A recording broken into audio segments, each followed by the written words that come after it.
Apat na suspect ang naaresto sa ikinasang buy-bust operation ng Drug Enforcement Team ng Rodriguez Municipal Police Station nitong Hunyo 6 taong kasalukuyan sa Barangay Jeronimo Rodriguez, Rizal.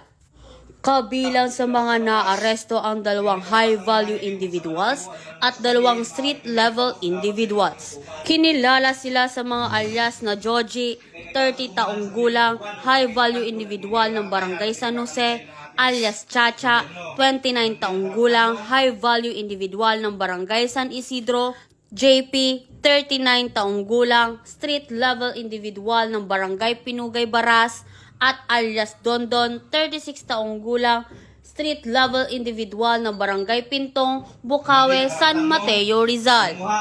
Nasamsam mula sa mga suspect ang 5 knot-tied at 5 heat-sealed plastic sachet na naglalaman ng hinihinalang shabu na may kabuuang timbang na 500 gramo at tinatayang nagkakahalaga ng 3.4 million batay sa standard drug price. Samantala, ang mga nakumpiskang ebidensya ay isinumite na sa Rizal Provincial Forensic Unit para sa kaukulang pagsusuri. Habang ang mga suspect ay sumailalim sa drug testing, sila ay sasampahan ng kasong paglabag sa Republic Act 9165 o ang Comprehensive Dangerous Drug Act of 2002.